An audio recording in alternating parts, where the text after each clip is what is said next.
Hello, Serge here for the Backyard Driving Range. We have a, I guess it's really not a question, it's more like a statement and a profession of how something he heard on these dailies has helped his golf game. And this comes from Dick Weber. And Dick says, a while back you talked about never wearing bifocals while golfing. I bought a pair of just my distance prescription to play in. I rarely top the ball or hit behind it anymore.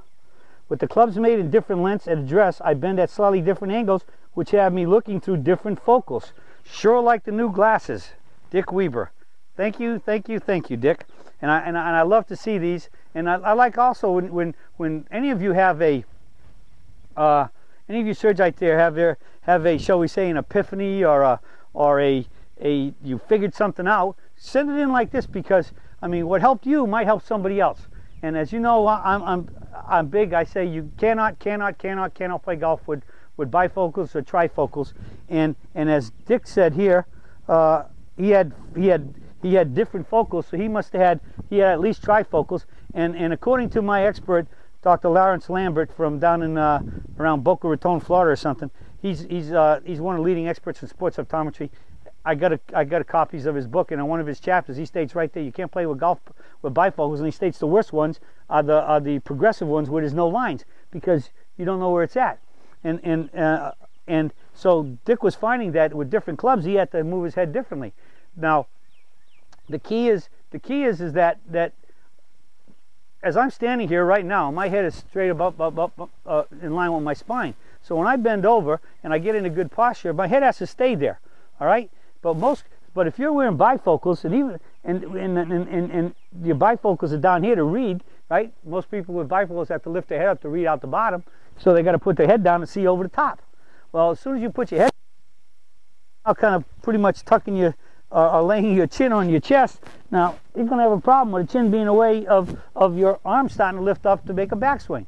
All right, and the shorter the club, which is more vertical, meaning say 8-iron, 9-iron, pitching wedge, sand wedge, and putter, you're going to be down so much, and as you put your head way down, you end up taking your neck and your shoulders all out of dynamic balance, which now means it's going to be very, very difficult to lift your head up.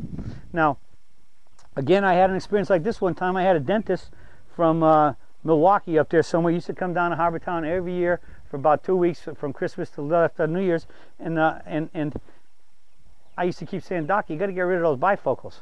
And after, so finally one year he came down, and he walked. I was in my office, and he knocked on the door, and he came in and he sat down in front of me, and he put his head up like this. I said, yeah, so what, Doc? I can't see any lines. He said, yeah, because I don't have bifocals anymore.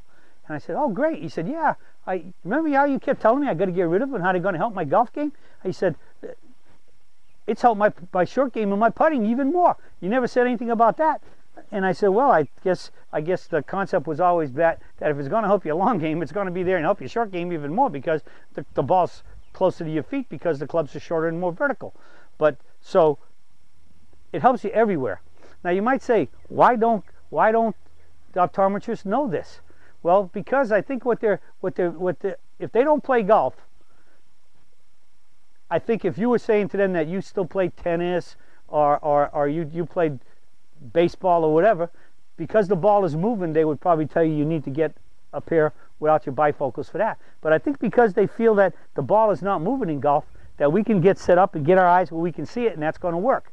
Unfortunately, it doesn't work because of the fact that A, we're going to stop moving and have movement, and with the head as far down, having any movement trying to lift our arms up, we're going to have a constant problem of the arms and the head getting, banging into each other and moving us off the ball.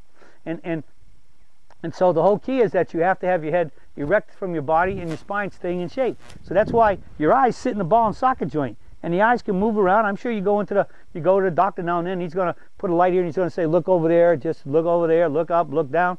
Well, your eyes moving around in that ball and socket joint. Well, what most golfers tend to do is when they address the ball, even if they don't have bifocals, they tend to just put their head down to where their eyes still keep looking forward. Well, no, you got to stand up here and make your eyes look down.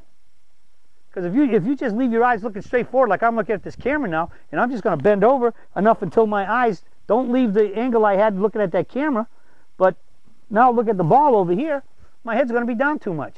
So when I stand here, you have to make your eyes, you have to keep your When you bend over, you have to maintain your spine angle with your head at the end of that spine, and be looking and have your eyes